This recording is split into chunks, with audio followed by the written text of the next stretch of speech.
तदुत्तरगन्तकर्तारा प्रतिघान्तर्देवा तेषां भजनान्ताराचार्य उन्नतन्दाचार्य हृष्टं चोताराय चाब्दान्ताय शृण्वन्तु मङ्गलं भगवान् वीरो मङ्गलं गौतमोगणि मङ्गलं कुन्दकुन्दार्यो जैन धर्मोऽस्तु मङ्गलं सर्वमङ्गलमाङ्गल्यं सर्वकल्याणकारकं प्रधानं सर्वधर्माणां जैनं जयतुशासनं जैनं जयतुशासनं जैनं जयतुशासनम्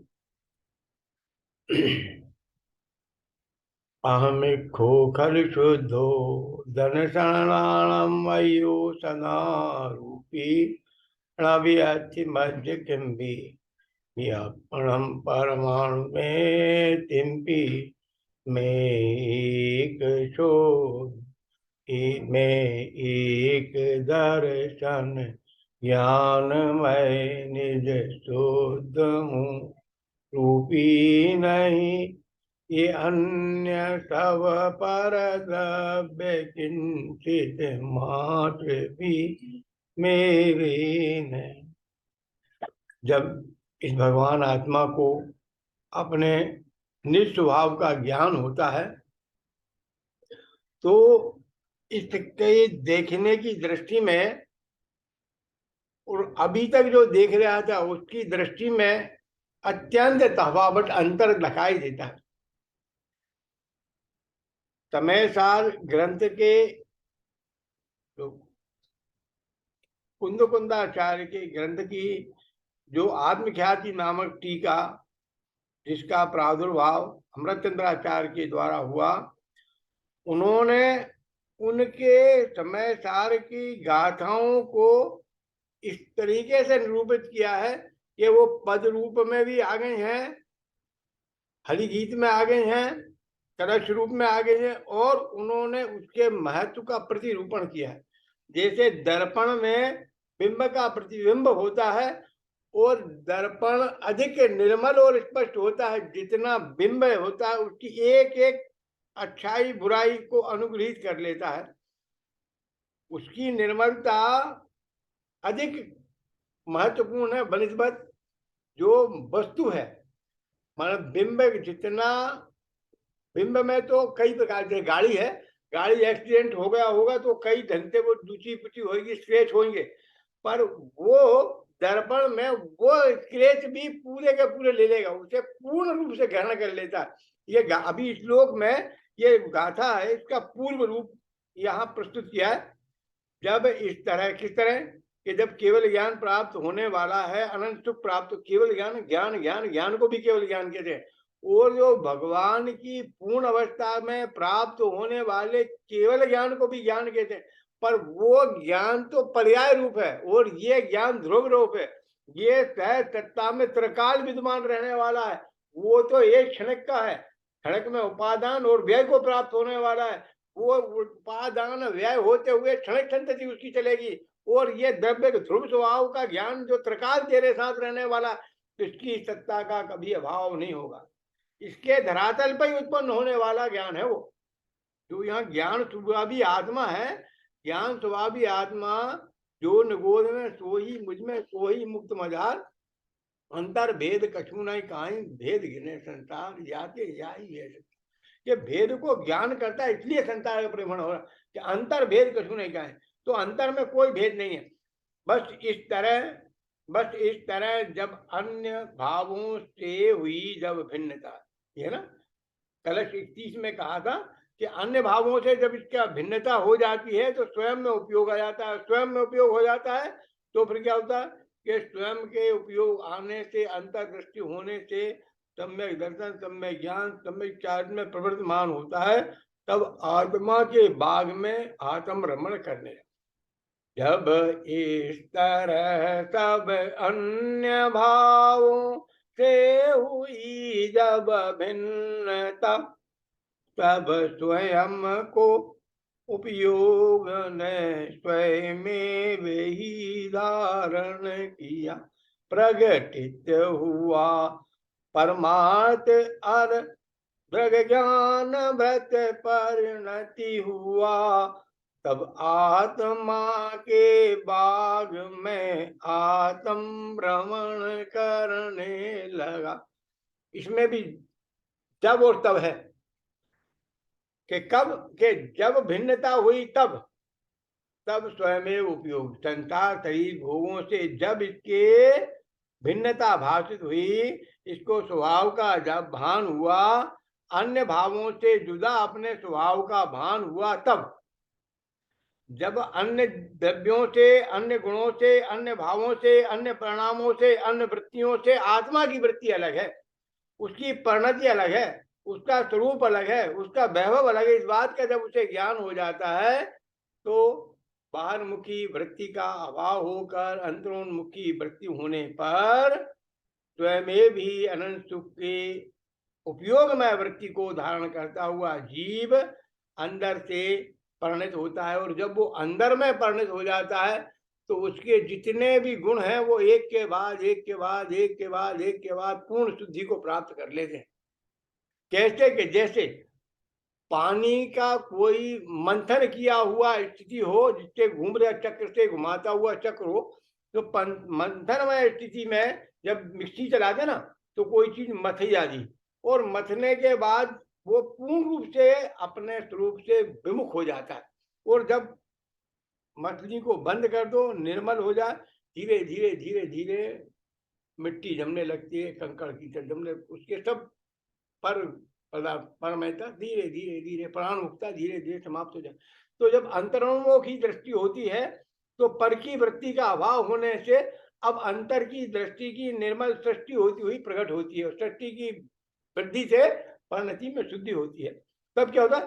तब परमार्थ से वास्तव में दर्शन, ज्ञान और आचरण की वृत्ति, मन अनंत गुण जो है इसमें लिख रखे। संसारी जीव और मुक्ति जीव की दशा, संसारी जीव रागी है, द्वेषी है, मोही है, कामी है, क्रोधी है, लोभी है, मायावी है, इनमें सब ये गुण इसके हैं। क्रोधी, मानी, मोही, क्रोधी, सब ये गुण इनमें है। क्यों? संसार के साथ परिणमित होती वाली ये दशाएं हैं।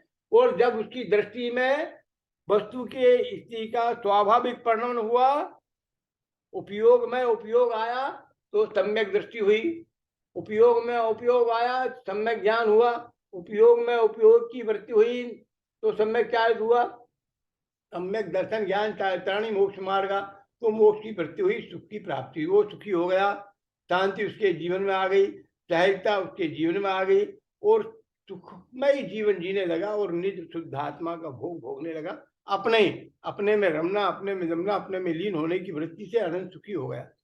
तो यहाँ ऐसी दृष्टि पर हुई, प्रकटित हुआ परमार्थ अर दृढ़ ज्ञान व्रत चारित्र परिणत आत्मा, तब आत्मा के बाग में आत्म रमण करने लगा। तो अपने आत्मा के बाग में आत्म ही रमण करने लगा। ये कलश 31 में आप ये बात आई। अब गाथा आरती शुरू होती है।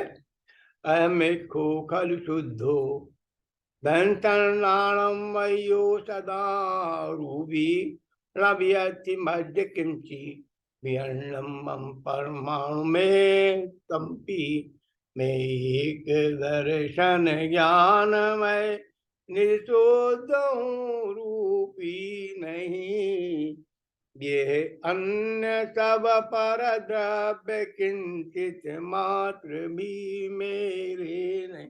मैं कैसा हूँ?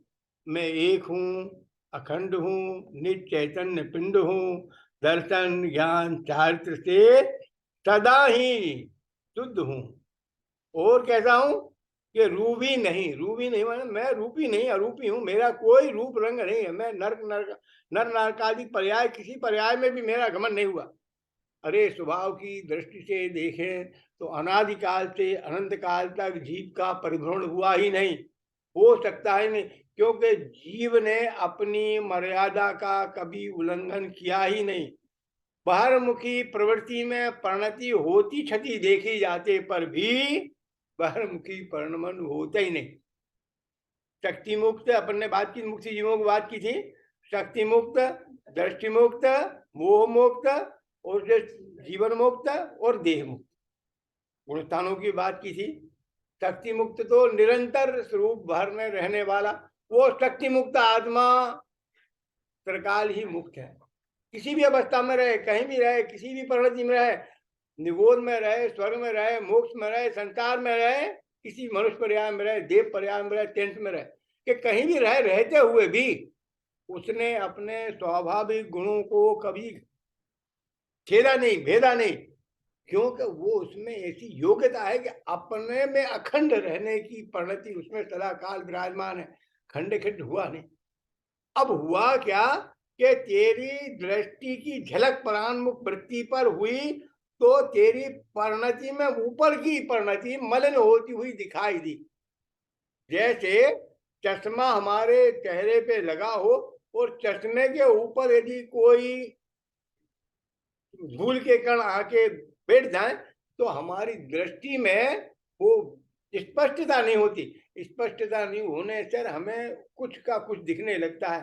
तो यहाँ जब दृष्टि की निर्मलता नहीं हुई है तो बाहरमुखी वृत्ति होने से कामी, क्रोधी, लोभी रूप परिणति होती दिखाई देती है। पर वो परिणति होते हुए भी उसमें भी वो निर्मलता अंदर तो है पर बाहर में उसका विकार रूप परिणमन देखा जाता है। जैसे रोग आने पर भी, रोग की दशा की प्राप्ति होने पर भी निरोगी स्वभाव स्थायी रूप से स्वभाव का आश्रय लिया हुआ बना रहता है कि अंदर निरोगी स्वभाव के आश्रय से ही रोग का जांच होती है।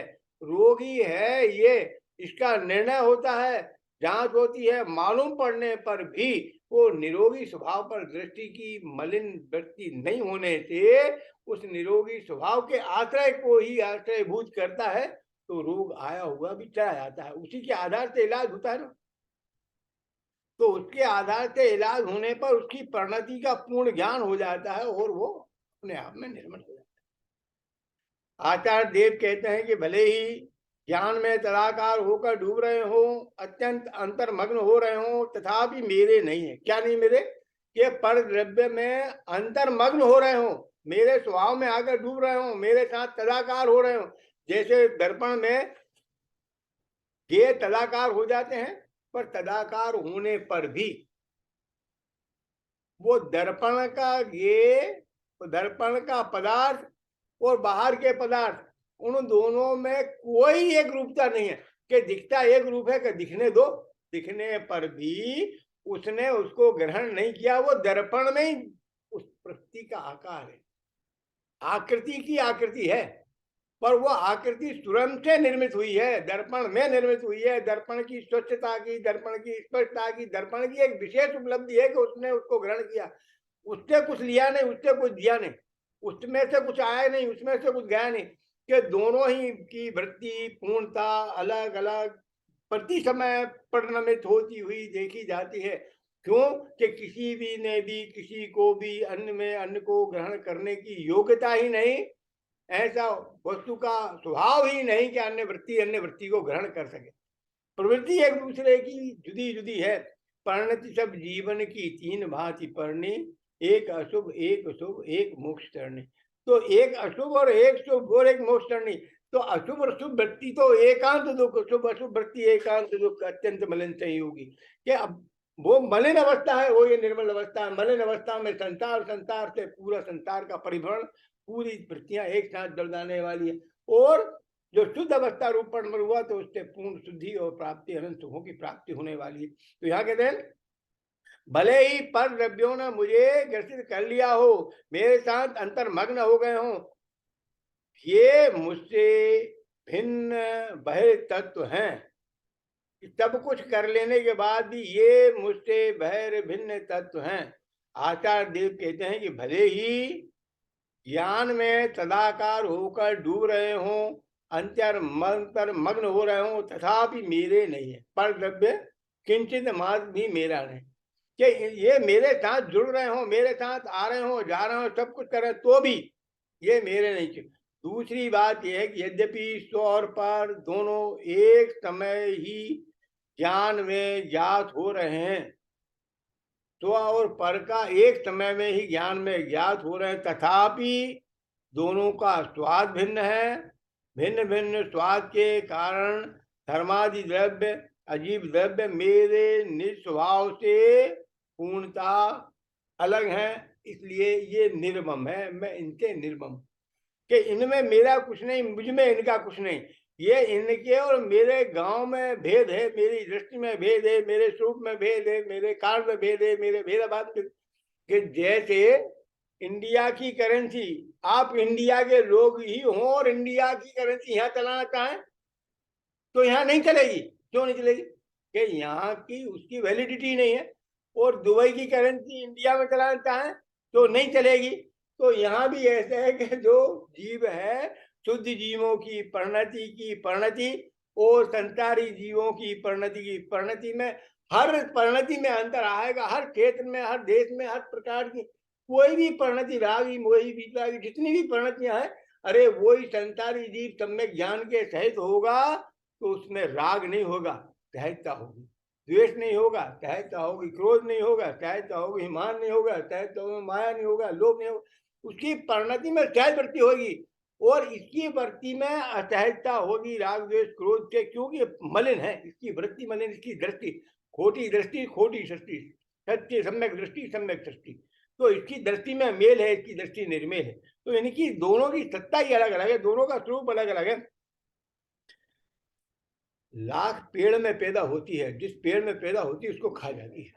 उसकी क्या क्या वृत्ति, तेरी सहज वृत्ति को यहाँ तो संसार की परिणति ने जो स्वभाव के अंदर भी स्वरूप का आश्रय न लेकर पर का आश्रय लेकर परिणत हुई, तो वो पराश्रित होने से लड़का भी अपना, कि जो लड़का अपने घर की बात नहीं सुन के दूसरों की कहना मानता कि ये लड़का तो पराया होगा हमारे भाई, तुम्हारे उपयोग की बने। जैसे कोई गाय का बछड़ा किसी दूसरी गाय के दूध को पीते पीते ही बड़ा होता है तो उसे लगता है कि यही मेरी माँ है।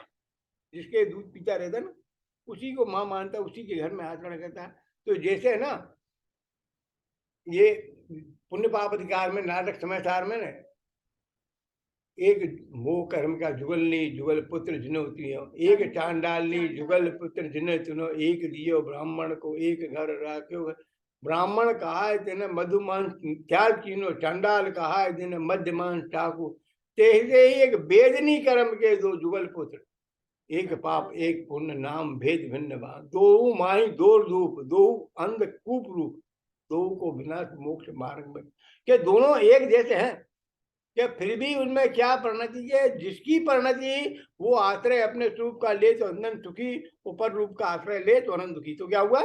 भिन्न भिन्न स्वभाव के कारण धर्मादि अजीब द्रव्यों एवं मेरे में भिन्न जीव स्वभाव के प्रति पूर्णता निर्मुक्त है, क्योंकि एकत्व को प्राप्त होने से सदा ही जीव ज्यों क्या त्यों स्थिर रहता है।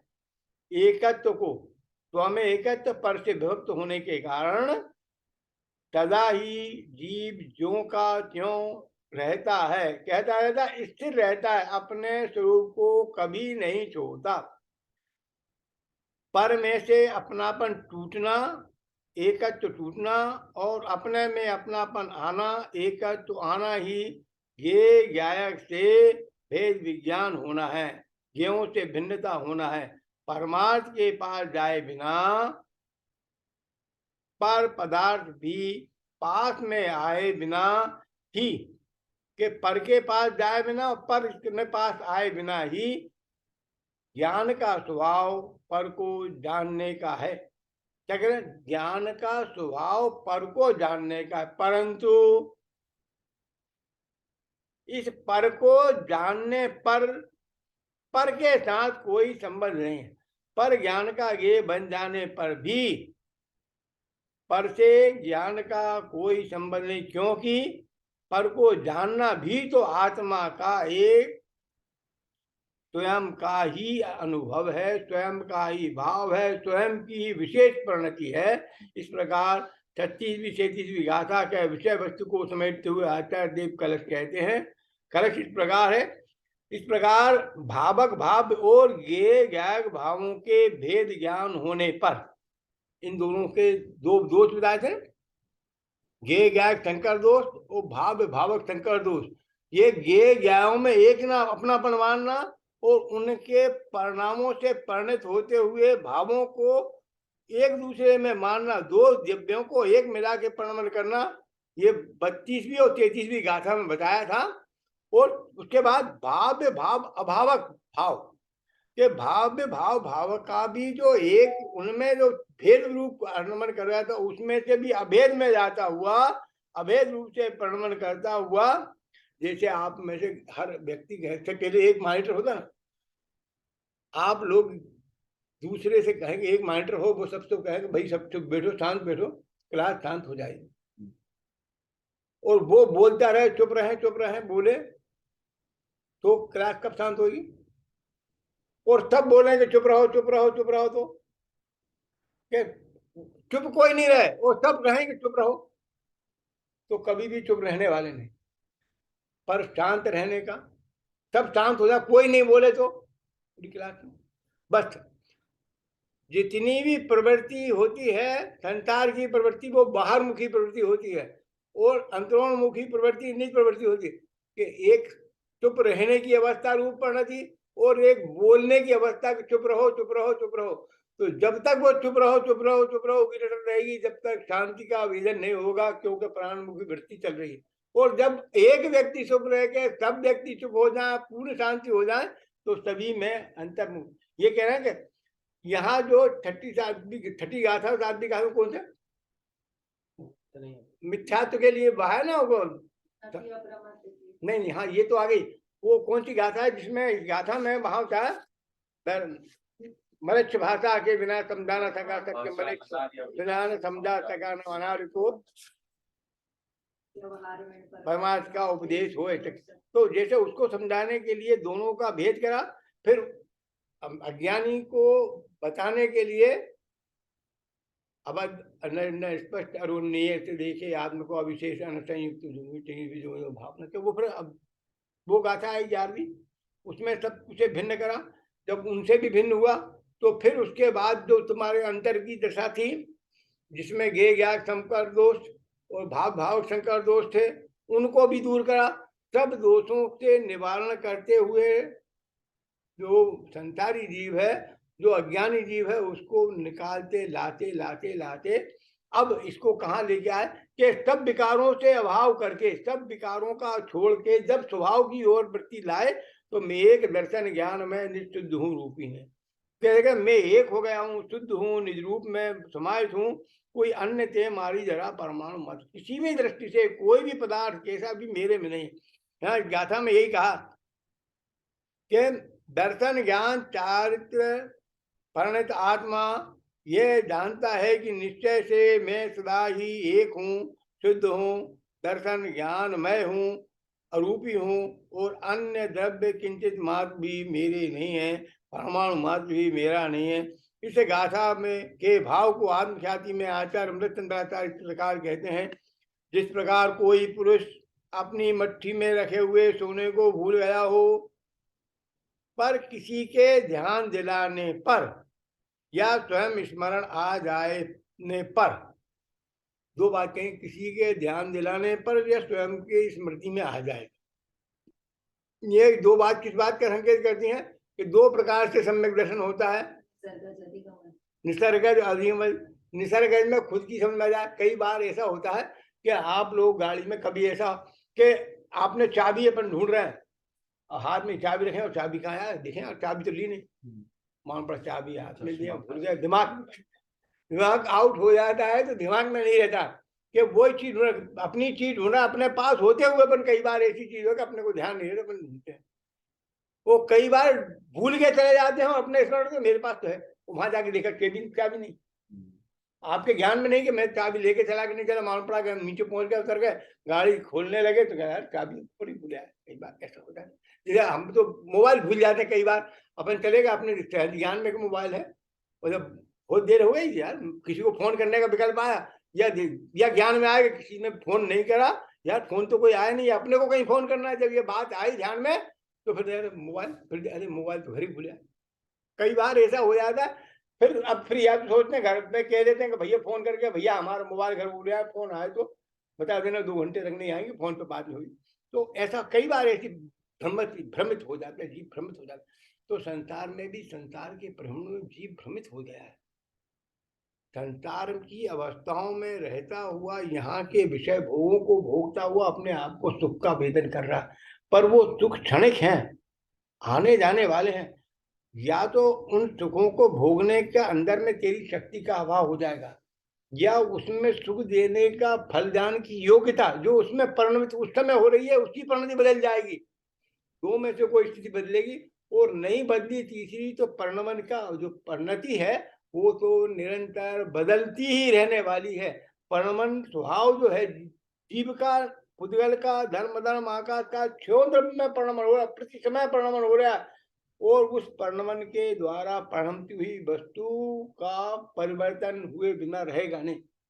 जो वर्तमान स्थिति तुम्हारे शरीर की आज है वो कल रहेगी नहीं, परसों रहेगी नहीं। शरद कुमार चक्रवर्ती का आता है ना, तो अभी मुझे क्या देख रहा है लखाड़े में, कहता है कि उसके रूप की सौंदर्य की प्रशंसा इंद्रलोक में हो रही थी, तो दो देवों ने आके उनके रूप को देखा, अरे क्या सुंदर रूप है आपका, क्या सौंदर्य है।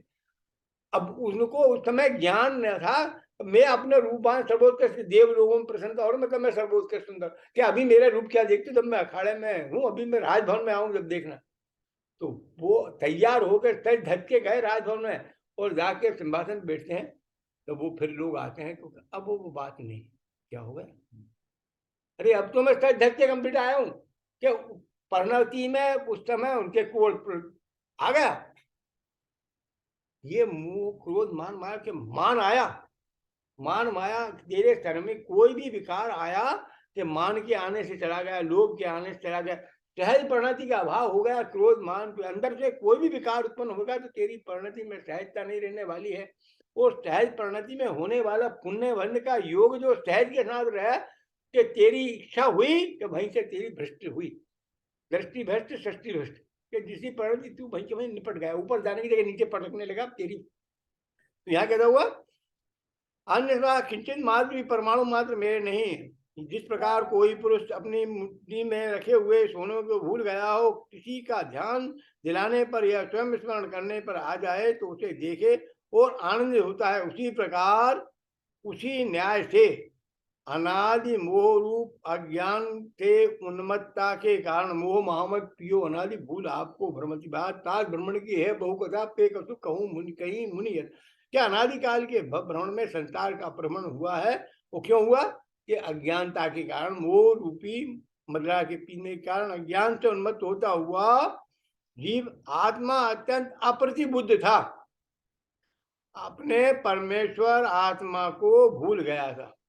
अपने परमेश्वर, देखो इसमें भी परमेश्वर, मैंने उस विकार में भी उसे परमेश्वर कह रहे हैं कि संसारी जीव में जो निगोद में सोई मुझ में सोई मोक्ष मदार, अंतर भेद कछु नहीं कहीं भेद गिने का, कि अंतर में कोई भेद नहीं, वो भेद है बाहर का दिखता हुआ भेद है, पर अंतर में कोई भेद नहीं, कि जैसे सिद्ध हमारे हैं वैसे ही स्वभाव मेरा है, वैसे ही काल सब जीवों का स्वभाव है, स्वभाव में कहीं भी अभाव हुआ ही नहीं, स्वभाव तो अपने पूर्ण वैभव के साथ अंतर में अपने अप्रतिबुद्ध था, अपने परमेश्वर आत्मा को भूल गया था।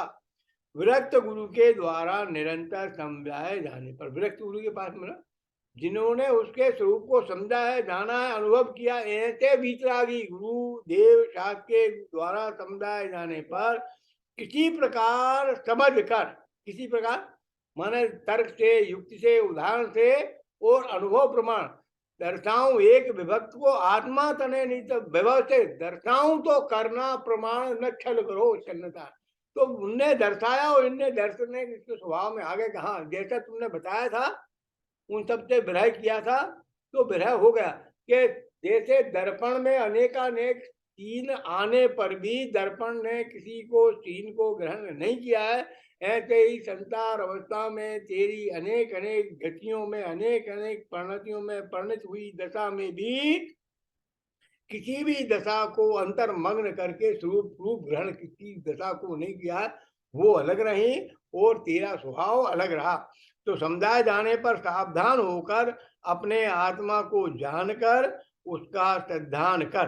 अब यहाँ वो सर्वज्ञ हो गया, जैसे वो सर्वज्ञ थे, ये अल्पज्ञ भी सर्वज्ञ, अल्पज्ञता में सर्वज्ञता की तानी निशानी कैसे, कि जैसे वो त्रिकाल अपने ज्ञान दर्शन चेतनामय है, भूत भविष्य वर्तमान की प्रणतियों को जो भगवान बीतराग होके जानते हैं, ये रागी जीव भी बीतराग के द्वारा बताए गए यथावत उपदेश को आगम प्रमाण और अनुभव प्रमाण तथ्यार्थ अनुभव करने पर उनकी परिणति को अपने में धारण करता है। इसलिए उसको कहते हैं कि अल्पज्ञता में सर्वज्ञता, कि तू अभी अल्पज्ञ है पर अल्पज्ञता में भी सर्वज्ञता भाषित होती है। जैसे आपको बताया कि आपके पिताजी हैं कि नहीं, है कि उनके पिताजी उनके पिताजी उनके पिताजी हमने देखा कि देखा नहीं पर थे कि नहीं, कि थे। तो अच्छा, तुम्हारे बच्चे उनके बच्चे उनके बच्चे उनके बच्चे, हाँ होंगे। आपने भूत की संतति और भविष्य की संतति को देख के त्रिकाल की व्याप्ति हुई। लोक की के साथ इस लोक में यहाँ कोई चीज नहीं कि उन्होंने कहा साहब कोई समय तो केवल ज्ञानी कोई हो नहीं सकता, कि कहा नहीं हो सकता, कि यहाँ नहीं हो सकता, कि आगे नहीं हो सकता, और आगे क्षेत्र बढ़ाते गए। तीन लोक में, तीन लोक और तीन काल की व्याप्ति जैसे विकार रूप में ध्यान की में आई, ऐसे अविकारी स्वभाव में त्रिकाल जिन्होंने उनके स्वरूप को जाना है, उन केवल ज्ञानियों के द्वारा शुद्ध स्वरूप का ज्ञान होने पर वो की वृत्ति छीन, जैसा छीन उनके ज्ञान में था वैसे तूने अपने ज्ञान में ले लिया, तू भी होगा चित्तमान। वो जो जो उनमें गुण थे वही गुण तेरे में आ गए। जस्ट तूने देखा कि उनके और मेरे स्वरूप में कोई अंतर नहीं है, तो अपने को समान अनुभव करता है। समझाए जाने पर सावधान होकर अपने आत्मा को जानकर उनका श्रद्धान करके उनका आचरण करके उनमें तन्मय होकर जो सम्यक प्रकार एक आत्मराम हुआ, दर्शन ज्ञान चारित्र में परिणत हुआ, अतीन्द्रिय आनंद को प्राप्त हुआ, वह मैं ऐसा अनुभव करता है कि मैं चैतन्य मात्र ज्योति रूप आत्मा हूँ और मेरे अनुभव में से ही मैं प्रत्यक्ष ज्ञात हो रहा हूँ। कि वहां अपने आप स्वरूप का ज्ञान करने लगता है, उसी रूप अपने आप को। और मैं एक हूँ क्योंकि चिन्ह मात्र हूँ, आकार से कारण समत क्रम रूप और अक्रम रूप, क्रम रूप प्रवर्तन और क्रम रूप ये प्रवर्तन क्या था कि जितने भी गुणस्थान है वो सब क्रम रूप है, मारना स्थान है वो अक्रम रूप है। जीव का ढूंढने खोज शोध कहाँ की जाएगी, मारना स्थानों में कौन जीव कहाँ है, कितनी इंद्रिय है, कितने ज्ञान वाला है, कहाँ रहता है, कौन सी गति में है, ये मारना स्थान से जीव की खोज होती है। और वो किस स्थिति में है, उसके अंतर की परिणति क्या है। बाहर की स्थितियों मारना स्थान के द्वारा जीव को बाहर में ढूंढा जाता है और गुणस्थानों के द्वारा जीव की अंतर्वृत्ति को देखा जाता है। तो क्रम रूप और अक्रम रूप से प्रवर्तमान माने व्यवहार में और अंतर में दोनों दृष्टियां कि उसकी अंतरिंग दिशा दशा क्या है उसको बताने वाले गुणस्थान है, अंतर के परिणामों को बताने वाले। और मारना स्थान से वो जीव कहाँ है, किस गति में, किस जगह है, किस रूप में है, वो पंच इंद्रिय है, चार इंद्रिय है, तीन इंद्रिय है, संसारी है, मुक्त है, देव है, नारकी है, मनुष्य है, त्रिंची, इसको बताने वाले मारना स्थान। प्रवर्तन होता हुआ व्यवहारिक भावों से भेद रूप नहीं होता, मैं शुद्ध हूं क्योंकि नर नरकादि जीव की विशेष और अजीब पुण्य पाप आश्रय वन संबंध निद्रा मोक्ष आदि के नर नरकादि जीव की विशेष पर्याय है। और अजीब की कौन कौन सी है कि पुण्य पाप आश्रय वन संबंध निद्रा और मोक्ष। तो व्यवहारिक नव तत्वों से टंकोत्कीर्ण एक जायक स्वभाव भाव रूप अत्यंत भिन्न होता हुआ, ये उनसे जीव का स्वभाव उनसे भिन्न है। ठीक है, मैं दर्शन ज्ञान मैं हूं क्योंकि चिन्ह मात्र होने से सामान्य का विशेष उपयोगात्मकता का उल्लंघन नहीं करता। यहाँ भी अभी कलश आए 32वें कलश में भी है कि उसको साधारणीकृत करते हुए, जैसे जो कवि होते हैं या जो रचनाकार होते हैं वो पहले किसी उमंग के बस होकर अपने में कोई कविता का निर्माण होता है और फिर जो सर्व सामान्य के साथ उसको कथन होता है, उसमें सबके सामने उसका एक बार हो, जब वो उसका बार बार अभ्यास करके सबके सामने उसको प्रस्तुत करते हैं तो उसका साधारणीकृत होता है, तब भी उसके अंतर्मग्न होते हैं, भाव विभोर हो जाते हैं तो सामान्यकृत हो जाता है। तो ऐसे केवल ज्ञानियों ने जिस वस्तु के स्वरूप का अंतर में अनुभव किया है उसी वस्तु के स्वरूप को सबका दर्शाऊं, एक उसी को दर्शाते हैं। अंतर की अनंत प्रसन्नता और सुख शांति का जो उन्होंने वेदन किया है उसे संसारी जीवों को दुख भोगते हुए, बाहर में दुखी होते हुए, संसार अवस्था में रोते बिलखते देखते हुए उनके हृदय में करुणा उत्पन्न होती है। वो उससे अभिभूत होते हुए उनको बचाने का प्रयास करते हैं। और जब वो उसके स्वरूप को यथावत बताकर अज्ञानी जीव को ज्ञानी बना लिया, अंतर में उनमें उनमें परिणति में वो स्वरूप समझ गया। बच्चों को शिक्षा देते, पढ़ते पढ़ते बच्चे करत करत अभ्यास के जड़मति हो सुजान रस्ती आवत जात तो चिल पर प्रार्थना। तो अभ्यास के द्वारा वो अपने स्वरूप को प्राप्त कर लेते हैं और अनंत सुख की प्राप्ति होकर अनंत सुखी हो जाते हैं। संसारी जीव मुक्त कैसे हों, इस मंगल भावना की भावना के द्वारा अनंत सिद्धों की भगवान को हम अपने साथ अंतर्मग्न करके हम स्वयं सिद्ध गति की प्राप्ति कर अनंत सुखी हों, ऐसी मंगल भावना से राम है।